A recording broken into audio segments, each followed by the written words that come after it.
Hello again, everyone, and thank you for joining us for the Generations Bible Study. My name is Ken Jobst, and we are taking an extensive look in the Generations Bible Study at the book of Proverbs. Our study is entitled Proverbs, Mastering the Art of the Possible. And we've made it all the way up to Proverbs chapter 14 and 15 is what we're going to be covering in this particular video. And I encourage you to read through the book of Proverbs at your leisure. And Proverbs is a book that we can sometimes read too quickly. I really encourage each of us to read the book of Proverbs at a more leisurely pace than we would read other biblical literature. Sometimes we can read a narrative, a story about King David or a story about Jesus going through a particular journey. And we can read that as a story, and we understand it as a story with a beginning, a middle, and a conclusion. And so we set our minds to think in terms of a narrative. Now, that works for a good portion of the Bible, but there is a significant portion of the Bible that is not narrative as we typically would understand it, but it's more expressed in terms of poetry. So the book of Proverbs is indeed mostly an expression of Hebrew poetry, and we understand that Hebrew poetry is based on parallelism. So most of what we read in the book of Proverbs is in the form of couplets.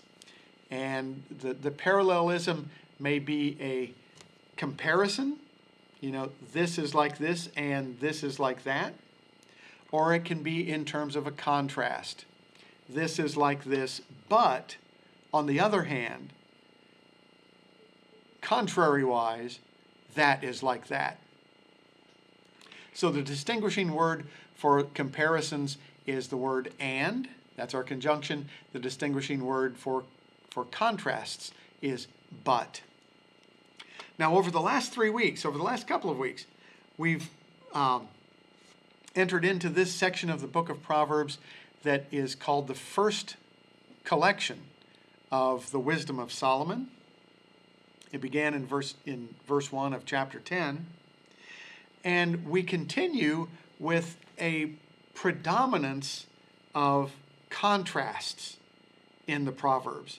So the Proverbs primarily are still contrasts. Over 50% of the Proverbs that we're going to see in these two chapters are contrasts.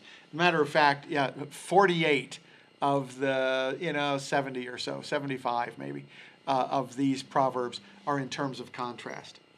Well, today, once again, I'm not going to read all 70 some of these Proverbs. That would bore both of us. That would, not that they're not important, but that just simply the reading of one to the next, to the next, to the next, to the next, has the effect of perhaps putting us to sleep, which should tell us that that's not the right way to approach these.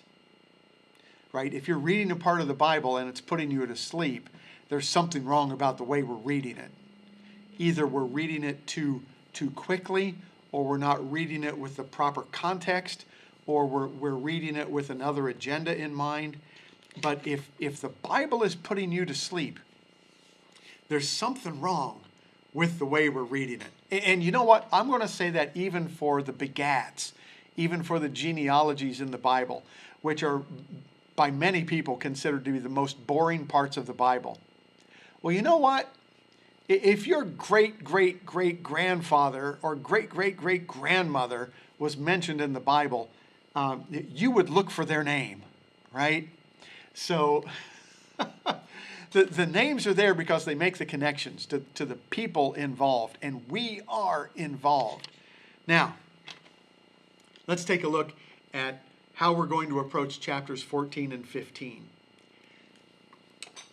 The book of Proverbs, as I've mentioned this many times, the book of Proverbs is basically a curriculum for the young prince who is being groomed to be able to take over the position of leadership in the nation.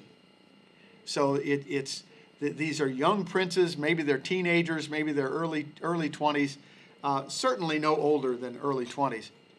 But they are being prepared for a ministry of leadership and governance. And that's largely what this particular book in the Bible is about.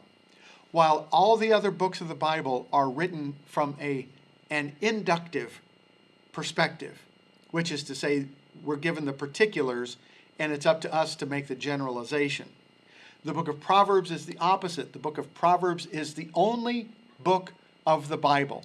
It's 1 out of 66 that is organized after a deductive logic approach. So we're given the general case, and then we're expected to particularize from the general case. So we are to apply these general precepts to our own particular life.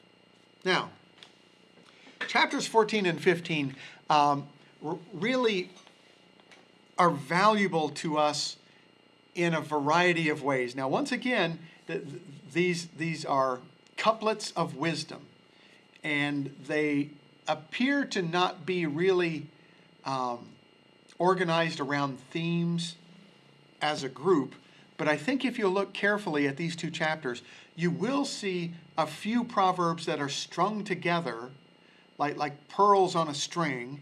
They're strung together because they group around a particular idea. And I'll just share maybe a couple of those with you. There's a nice little passage in the opening part of chapter 15 where in the first 4 verses we're going to see that they're addressing the theme of words. And we talked about words last week as well. In chapter 15 verses, looks like 13 through 16 or so, there are several proverbs that are strung together one after the other that have to do with the heart. A happy heart, a discerning heart, a cheerful heart. So and by the way, the closing proverbs in chapter 15 all are clustered around the idea of nurturing a teachable spirit. So we can see these little groupings that perhaps aid in the memorization, to group these ideas together around themes helps the person reading Proverbs to memorize them and to learn them more fully. And there may be deeper structures that we have yet to discover. So as we continue, we will look for those. But today, as we approach chapter 14 and 15 in the book of Proverbs, I would like to put us, each of us, in the position of one of the original readers, one of the original princes who was using the book of Proverbs as a curriculum for leadership. And in doing so, I'd like to propose a little assignment for the prince or the princes, right? That we're talking princes or princesses, right? That we're going to be taking a look at in these verses. Here's my assignment to the prince or the princess.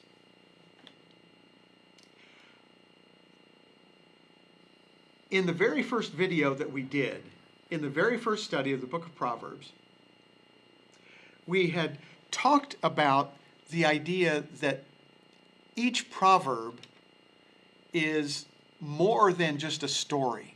Some people have said that each proverb distills a story into 2 lines.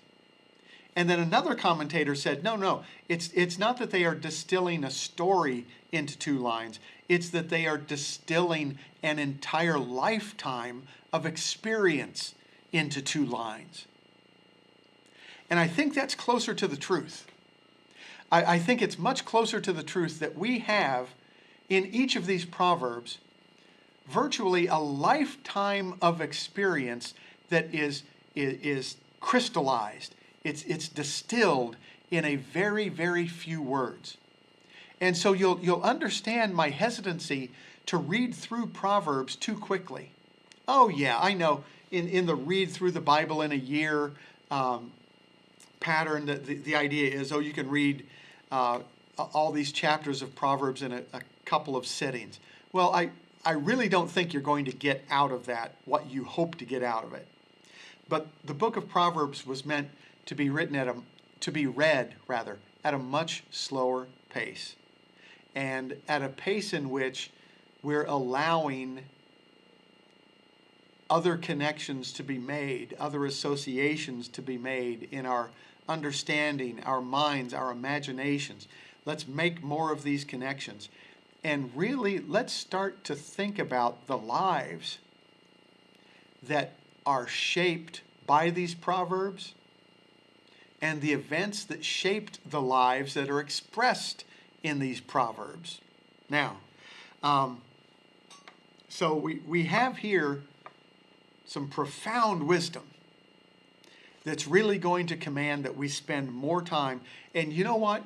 It will be time well spent, even if we spent an hour on one proverb. I still think that would be time very, very well spent. Well, here's the assignment for the prince. The assignment for the prince is read some of these proverbs and then write the story that yielded the wisdom of that proverb. Right? You read the proverb, and we're going to presume that that proverb is the expression of someone's life experience. So you read the proverb. Now you tell me the story of how that proverb came about.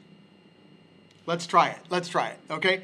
In Proverbs chapter 14, verse 4, is one of my all-time favorite proverbs in the entire book. Here's what it says. It says, "Where there are no oxen, the manger is clean. But from the strength of an ox comes abundant harvests." Let me repeat that. Where there are no oxen, the manger is empty. Right? Some versions say the manger is clean. Where there are no oxen, the manger is clean, but from the strength of an ox comes abundant harvests. What does that even mean? What is a manger anyway? Well, yeah, okay. This is a proverb that is coming from a more agrarian, lower technology time, or different technology. Let me not make a value judgment. It's a different technology. But back in the day, of course, a manger is a feeding trough, right? You know that baby Jesus was wrapped in swaddling cloth and laid in a manger, right? So the manger is where animals go to eat. You put a little feed in the manger, you put some grain, some hay down in the manger, and then the animals eat from that manger. Now, what the proverb is saying, where there are no oxen, the manger is empty, right? You need to fill the manger to be able to feed the oxen. You don't have any oxen? No problem. You can have an empty manger. Doesn't matter.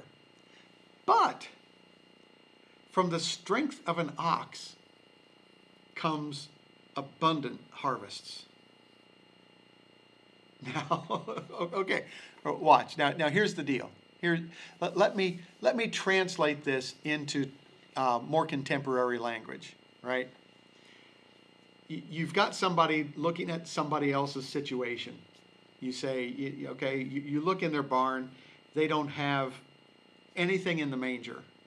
Well, that's okay because they don't have any oxen. However, you might want to suggest to them, you know what? If you went out and bought an ox, that ox would help you with your grain harvest. And so that ox would take most of the work, most of the labor could be done by the ox, and you'd be able to have a greater harvest that way.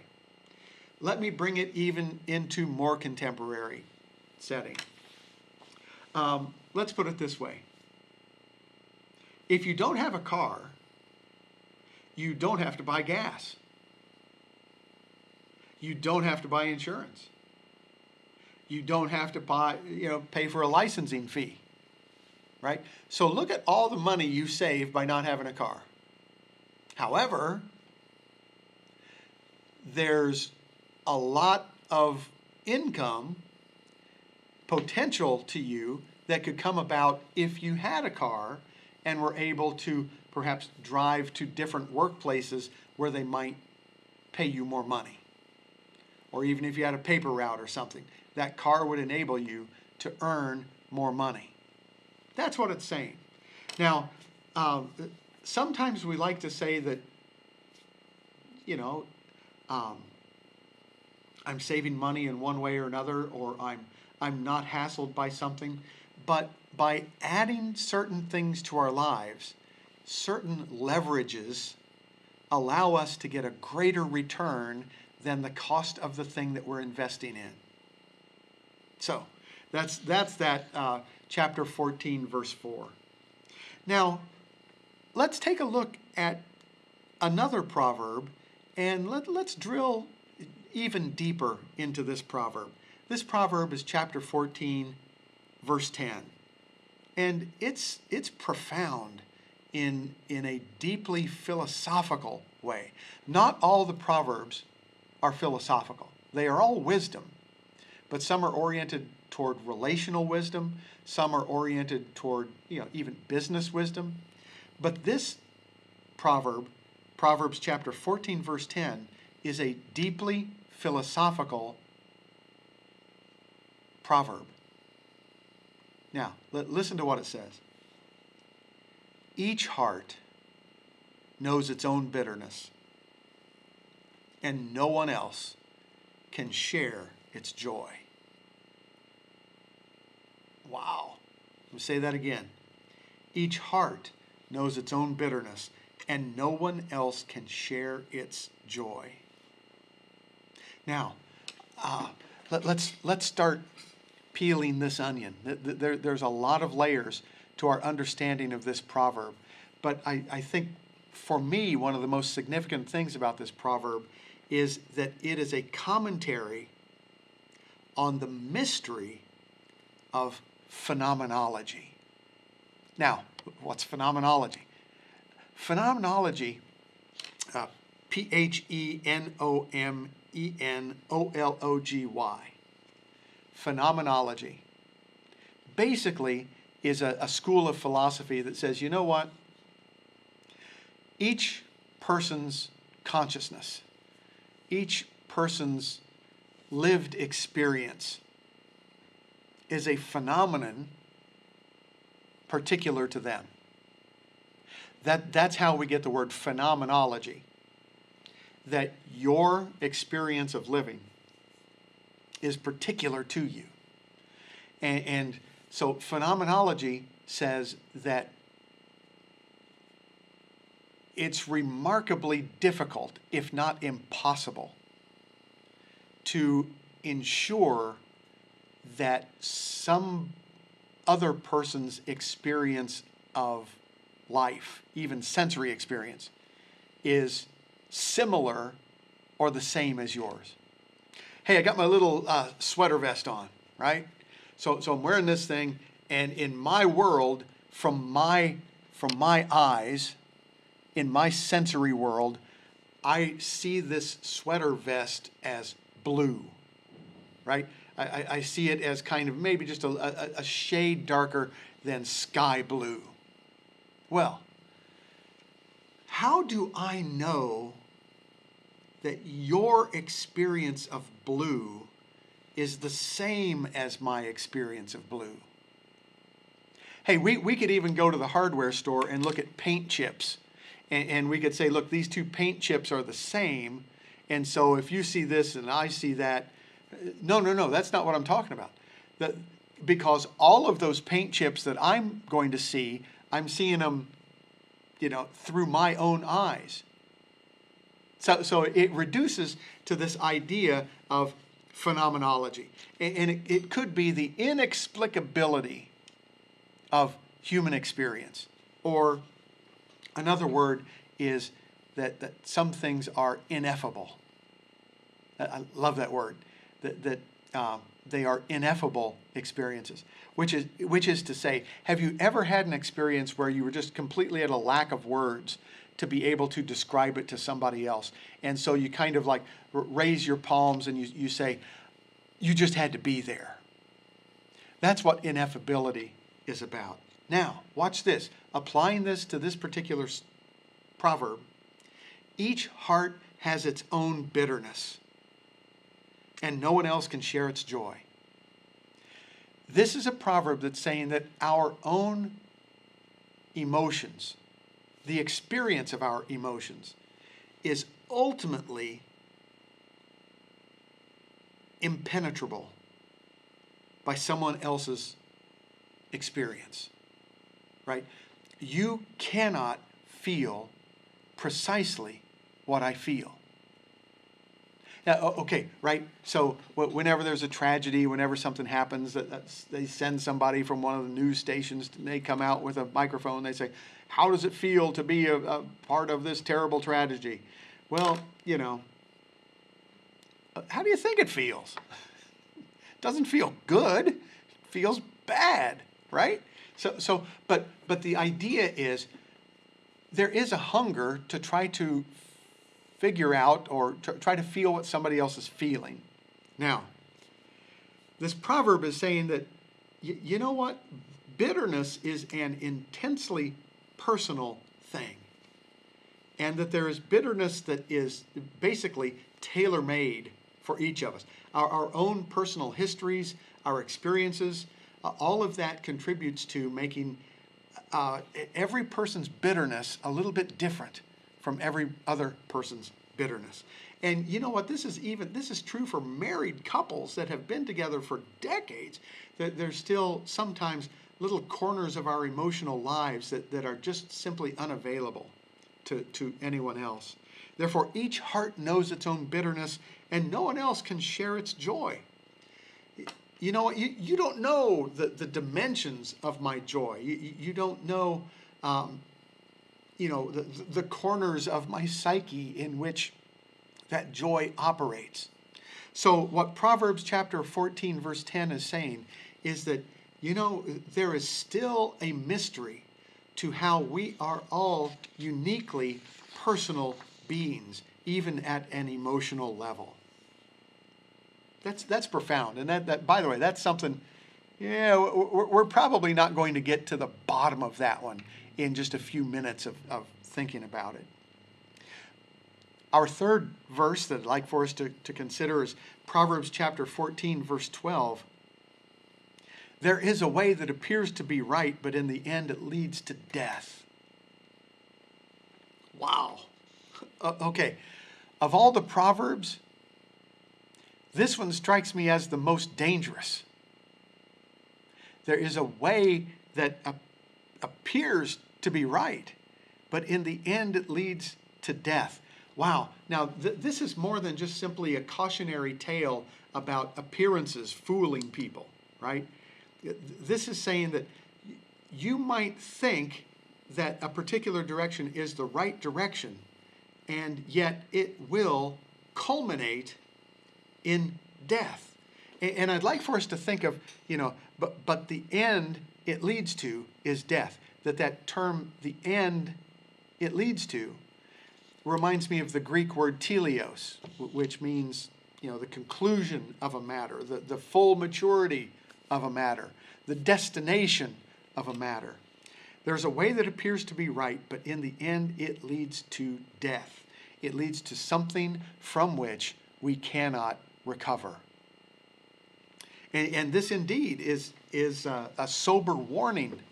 As I said, a cautionary tale, maybe, for a prince that, it can look to you like there's green lights all the way down the road, but, there's a way that culminates in something that you cannot recover from. There's a way that may appear to be right, but it leads to death. Well, we'll touch on this a little bit more in a few moments. Our fourth proverb for us to consider in this collection is Proverbs 14, verse 23, all hard work brings a profit. but mere talk leads only to poverty. I love this. All hard work brings a profit, but mere talk leads only to poverty. This is a good word for princes and for those who would be in leadership positions. It's wise to maintain a bias toward activity versus a bias toward sitting and thinking about stuff. Because, as my Uncle Roy would say, sitting and thinking don't feed the bulldog, right? The dog needs to be fed. Mean to doesn't get the dog fed. Thinking about the dog getting fed doesn't get the dog fed. We need to have a bias toward action. Actually get out there and do it. Now, this is especially true with respect to hard work, right? All hard work, says the writer of Proverbs, all hard work brings profit. There's no hard work that does not profit. Now, it may profit you by simply making you stronger, right? Nietzsche said that anything don't kill you makes you stronger. But there's a profit in all hard work. Not only hard physical work, but hard mental work, hard emotional work. That all of that work may well serve us by preparing us for the next big job. Now, our fifth verse, chapter 14, verse 28. A large population is a king's glory, but without subjects, a prince is ruined. True that, right? So a large population is a king's glory. And by glory, we mean that's the importance of a king. That's the thing that distinguishes a king, is that he has a large population, he has a big kingdom. His reign is over a large group of people. But without subjects, right, a prince is ruined. And somebody once told me that if you think you're a leader but there's nobody following you, you're just out taking a walk. So, be aware, right? That's the deal here. If there is nobody with you and you think you're a leader, you're just out for a walk. Chapter 15, verse 1 is a proverb that was quoted by my mother, and her grandmother before her quoted this proverb a lot. A gentle answer turns away wrath, but a harsh word stirs up anger. A gentle answer turns away wrath. You know what? So much of life is not how we act. So much of life is how we react. And yeah, there's some people who can get on my last nerve or yours, but the wisdom here that we see in Proverbs 15, verse 1, is that a gentle answer turns away wrath. And one of the clearest anecdotes that I ever heard about a gentle answer turning away wrath was about an elderly Japanese gentleman who was on the subway in Tokyo going home one evening, actually quite late one night. And he's on the subway, and he's, about the only person on the subway car. It's maybe, it's late at night. He's on his way home, and subway stops at a station, and a young, drunken, stinking drunk guy gets on. And he gets on and kind of staggers onto the car, and he staggers over to this man. He pulls out a knife.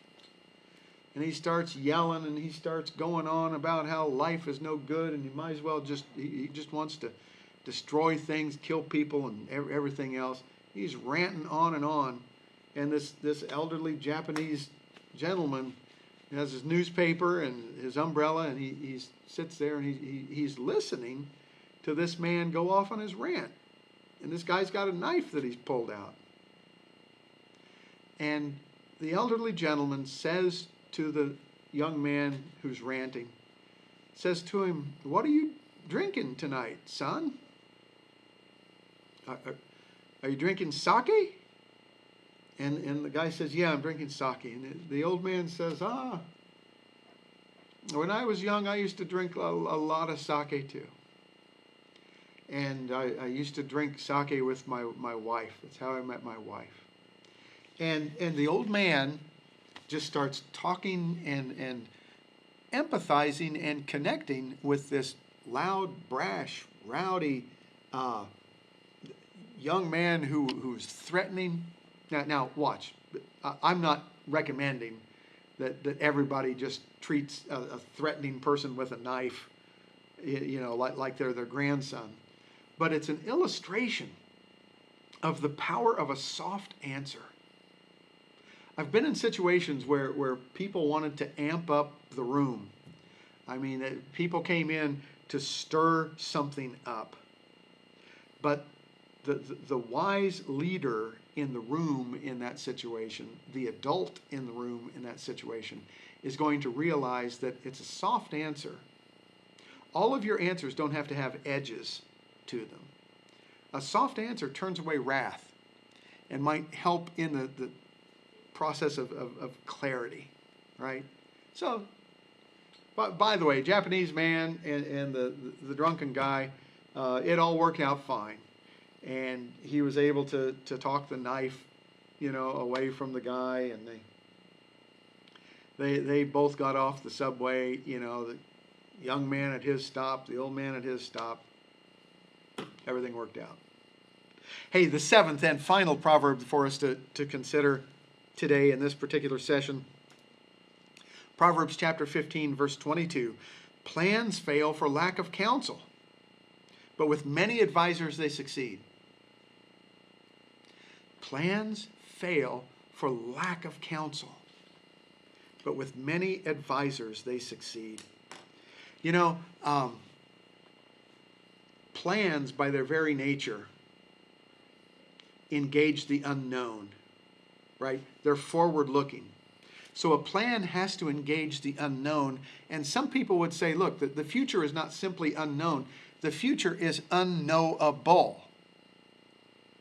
That it's impossible to know the future. Now, the plan is being made so we can perhaps address as many of these unknowns as we can.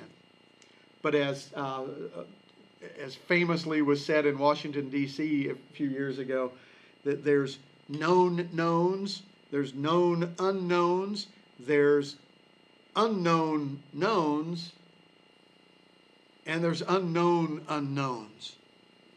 There's things you can't know. So largely we can't know the entirety of the future, but we can take some, we can make some sorts of plans. Now, President Eisenhower, when he was General Eisenhower, probably all the way back to when he was Lieutenant Colonel Eisenhower, said, plans are nothing. Watch, this is the guy that planned the Normandy invasion, the guy that planned D-Day. He said this, he said, plans are nothing. Why did he say plans are nothing? Because you can't know the future. So he said, plans are nothing, but planning is everything. Being able to have the discipline to go through a process of planning is remarkably important. Yeah, the plans, you never know what's going to happen. So the plan may have to be advised, revised, devised, everything else. But plans are nothing. Planning is everything. The proverb says, plans fail for lack of counsel, but with many advisors they succeed. There's a phenomenon that's known as groupthink, and that happens when a leader brings in a bunch of people to get their opinions and get their input on a decision, but so often leaders gather those around them that are similar to them. So rather than having the entire spectrum of opinion and information presented to them, they actually have a narrow band of information presented. So their blind side is huge. They have a huge blind spot because they have cherry-picked the people that they're going to take counsel from.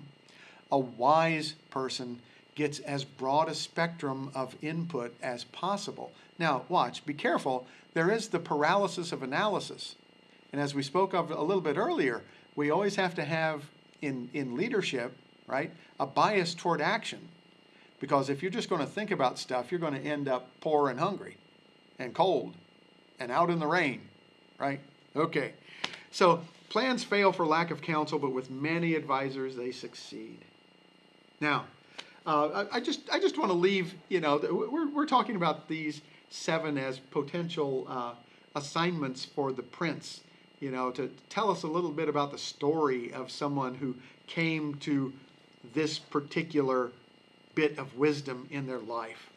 Was it a king that lost all of his population, that said a large population is a king's glory, but without subjects a prince is ruined? Was it someone who stayed up all night working on a project that realized that all hard work brings a profit, but mere talk leads to poverty, because they saw somebody else who had great ideas but never actually, connected things together? So think about these 7 and think about the other Proverbs in these 2 chapters, and think about this question.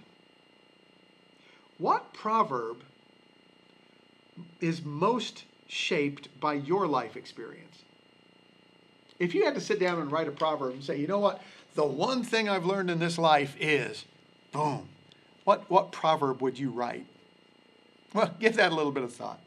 Well, let's have a word of prayer together before we dismiss. Our Heavenly Father, again, we thank you so much for your grace, your mercy, and your love. I want to thank you for the members of the Generations Bible Study and those who are viewing this particular video. Lord, thank you for their diligence in their study, for their eagerness to know more about you, and in growing their knowledge, they grow their love for you.